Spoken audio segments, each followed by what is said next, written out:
প্রিয় শিক্ষার্থীবৃন্দ, ইতিহাসের পাঠশালায় স্বাগত জানাচ্ছি। তো এই পর্যায়ে আমি সবচেয়ে কমন একটা প্রশ্ন, যেটা আমাদের বেশিরভাগ সময় শুনতে হয় বা স্বাধীন বাংলাদেশের অভ্যুদয়ের ইতিহাসের প্রশ্নটা একেবারে আসেও বেশিরভাগ সময়, যে বাঙালি কি সংকর জাতি, বা বাঙালি একটি সংকর জাতি ব্যাখ্যা করো, অথবা বাঙালিকে কেন সংকর জাতি বলা হয়। হ্যাঁ, সেটাই। তো আসলে বাঙালি একটা সংকর জাতি কিনা সেটা আমি আসতেছি পরে। তার আগে আমরা দেখি আসলে সংকর বা মিশ্র জাতি বলতে আমরা কি বুঝি। আমরা জানি যে পৃথিবীতে কয়েকটা একক জাতিগোষ্ঠী রয়েছে, যারা এক একটা জাতিগোষ্ঠী তাদের আলাদা বৈশিষ্ট্য নিয়ে পরিচিত। যেমন ককেশীয় জাতিগোষ্ঠী আছে, মঙ্গোলীয় জাতিগোষ্ঠী আছে, আবার নিগ্রো আছে, তারপরে আদি অস্ট্রেলীয় বা অস্ট্রেলিয়ার জাতিগোষ্ঠী আছে।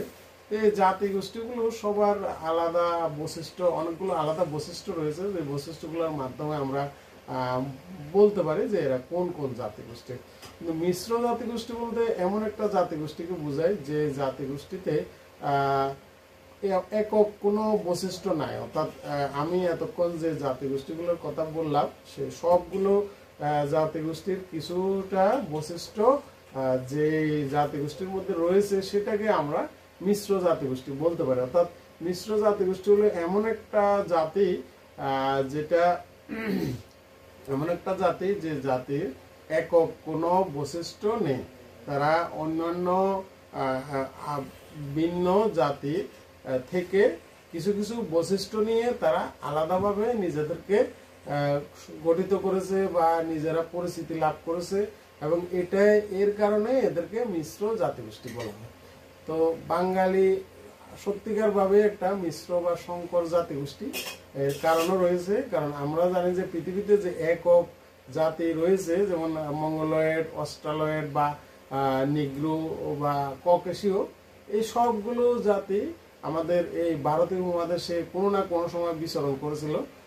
সাথে আরো যারা আছে, যে আলপাইন, তারপরে দ্রাবিড়, অস্ট্রিক বা নর্ডিক, তারপরে আরব জাতি বা তুর্কি, তার সাথে ইউরোপীয় আমরা দেখি যে ব্রিটিশ, তারপরে ড্যানিশ বা ডেনমার্কের নেদারল্যান্ডের ডাচ জাতিগোষ্ঠী বা ফরাসি, তারপরে পর্তুগিজ, এরকম অনেকগুলো আফ্রিকান হাবশি, তারপরে আফগানিস্তানের যে জাতি রয়েছে তারা, বা মধ্য এশিয়ার অনেক মঙ্গলরাও আমাদের এই উপমহাদেশে এসেছিলেন, এবং তারা আমাদের এই সংকর জাতি গঠিত হওয়ার পিছনে বিরাট অবদান রেখেছেন।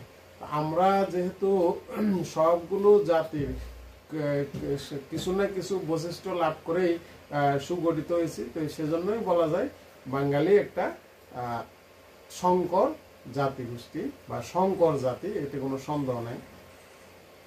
আমরা এই সংকর জাতিগোষ্ঠীর গঠনের পিছনে যে একক জাতির ভূমিকা রয়েছে, যেমন অস্ট্রালয়েড, মঙ্গোলয়েড, তারপরে ককেশীয়, তারপরে নেগ্রিটো বা নিগ্রো, সেটা নিয়ে আমরা আরেকদিন আলোচনা করবো। আজকে পর্যন্ত থাক। ধন্যবাদ সবাই।